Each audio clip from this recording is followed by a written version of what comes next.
आज का लेसन बहुत सिंपल लेकिन बहुत ज़्यादा इफ़ेक्टिव है, क्योंकि आज हम डिस्कस करने वाले हैं प्रोनाउन। अब ये प्रोनाउन क्या होते हैं?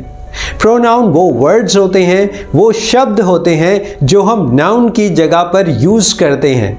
वो वर्ड्स, वो शब्द जो नाउन को रिप्लेस कर देते हैं, उसकी जगह पर आ जाते हैं, उनको हम प्रोनाउन बोलते हैं। अब नाउन क्या होता है? नाउन होता है किसी व्यक्ति, वस्तु या स्थान के नाम को हम नाउन कहते हैं। और अगर आपको कंप्लीट डिटेल चाहिए तो आप मेरा प्रीवियस वीडियो देख लीजिए, आपको पता चल जाएगा कि नाउन क्या होते हैं। यानी कि अब प्रोनाउन क्या हुआ? किसी व्यक्ति, वस्तु, स्थान के नाम की जगह पर यूज होने वाला वर्ड प्रोनाउन होता है। उनके नाम की जगह पर यूज होने वाला वर्ड प्रोनाउन होता है। एक एग्जाम्पल से समझते हैं। मान लीजिए आपके ब्रदर का नाम है अमित। अब आप अमित के बारे में कुछ बताना चाहते हैं, तो क्या आप हर सेंटेंस में अमित अमित अमित ऐसे बोलेंगे? Of course not. आप अमित की जगह पर कोई वर्ड यूज करेंगे, और वो वर्ड क्या होगा? वो होगा प्रोनाउन। जैसे आप बोलेंगे, फर्स्ट सेंटेंस आपने बोला Amit is my brother. Next आप बोलेंगे he lives in Canada, he is a chartered accountant. तो अब आपने बार बार अमित यूज नहीं किया, अमित की जगह क्या यूज किया? ही। अब ही क्या है? वो है आपका प्रोनाउन। ऐसे ही सारे वर्ड्स प्रोनाउन होते हैं जो हम नाउन्स की जगह पे यूज करते हैं, जैसे he, she, it, this, that, these, those. ये सारे वर्ड्स जो किसी नाम, अब वो नाम किसी इंसान का हो सकता है, किसी जानवर का हो सकता है, किसी प्रोडक्ट का हो सकता है, उसकी जगह पर कोई भी वर्ड आ जाता है, उस वर्ड को हम बोलते हैं प्रोनाउन। आज हम प्रोनाउन को समझेंगे 3 तरीकों से। सिर्फ 3 तरीके आपने समझने हैं कि प्रोनाउन को हम कैसे अपने प्रैक्टिकल इंग्लिश में इंप्लीमेंट कर सकते हैं। और यही 3 तरीके जब आप इंग्लिश बोलेंगे आपकी बहुत ज़्यादा हेल्प करने वाले हैं। तो चलो स्टार्ट करते हैं। नंबर वन होता है सब्जेक्टिव प्रोनाउन। Subjective pronoun. अब ये सब्जेक्टिव प्रोनाउन क्या है? सब्जेक्टिव प्रोनाउन वो वर्ड्स हैं जो सब्जेक्ट की तरह यूज होते हैं, यानी कि जिनसे सेंटेंस की बिगिनिंग होती है, आप सेंटेंस में इनको एज अ सब्जेक्ट यूज करते हैं। For example, he, she, it, this, that. आपने डेफिनेटली कभी ना कभी इन सारे वर्ड से सेंटेंस की बिगिनिंग की होगी। अब मैं आपको बता दूं, ये सारे वर्ड्स जो हैं वो एक सब्जेक्टिव प्रोनाउन का पार्ट है। इन सारे वर्ड से सेंटेंस की बिगिनिंग होती है। फॉर एग्जाम्पल, आपने कहा राम इज़ माई ब्रदर।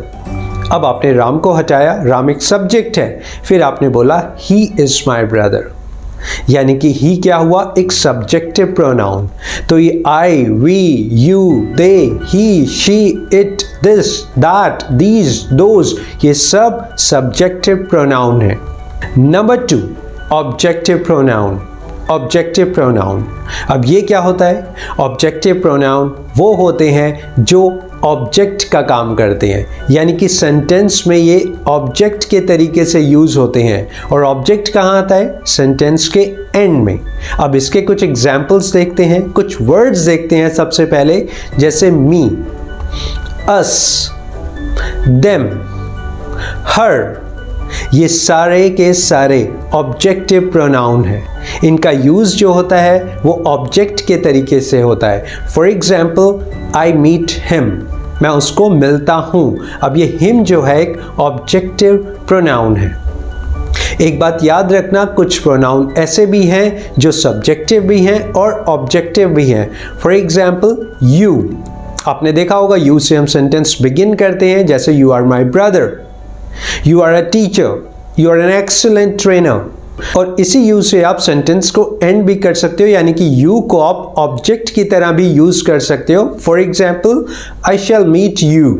अब यू कहाँ आया? एंड में। अब ये यू जो है वो बन गया ऑब्जेक्टिव प्रोनाउन। ऐसे ही नेक्स्ट वर्ड है इट। इट एक सब्जेक्टिव प्रोनाउन भी है और ऑब्जेक्टिव प्रोनाउन भी है। जैसे आपने कहा इट इज़ अ चेयर। अब यहाँ पर इट सब्जेक्टिव प्रोनाउन हुआ, लेकिन जब आप कहते हो आई ब्रोक इट, अब ये जो इट है वो हुआ ऑब्जेक्टिव प्रोनाउन। अब बात करते हैं नंबर 3 की, यानी कि पोजेसिव प्रोनाउन। पोजेसिव प्रोनाउन क्या होते हैं? ये वो वर्ड्स होते हैं जो शो करते हैं आपके अधिकार को, आपके हक को, आपकी पोजीशन को। For example, his, her, my, your, this is my pen.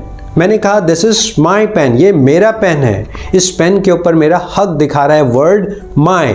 This is your bungalow, ये आपका बंगलो है। योर वर्ड जो है वो हक दिखा रहा है आपका उस बंगले के ऊपर, तो आपने बोला this is your bungalow.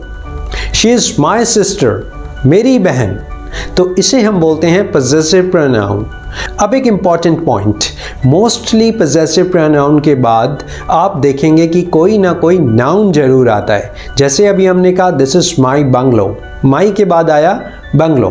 This is his car, his के बाद आया कार। तो यानी कि आपने देखना है कि possessive pronoun के बाद कोई ना कोई नाउन मोस्टली आता ही है। वन मोर इम्पॉर्टेंट पॉइंट, कुछ possessive pronoun के साथ हम सेंटेंस को एंड करते हैं। For example, this pen is yours, that bungalow is mine, those books are yours, this pen is mine, that house is hours.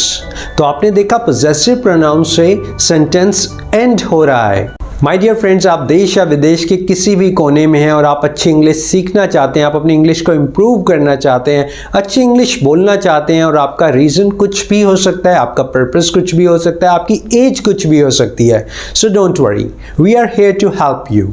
आप आज ही हमारा online spoken English program join कर सकते हैं, जिसमें हम आपको लाइव ट्रेनिंग देते हैं, लाइव मेंटोर आपको स्टेप बाय स्टेप गाइड करते हैं। सो माय डियर फ्रेंड्स, ये था आज का हमारा बहुत सिंपल चैप्टर जिसका नाम था प्रोनाउन, एंड आई होप आपको समझ आया होगा, एक एक कॉन्सेप्ट समझ आया होगा।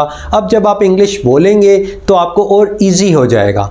So thank you very much for your valuable time. Keep learning, keep progressing, and always keep smiling. Thank you so much.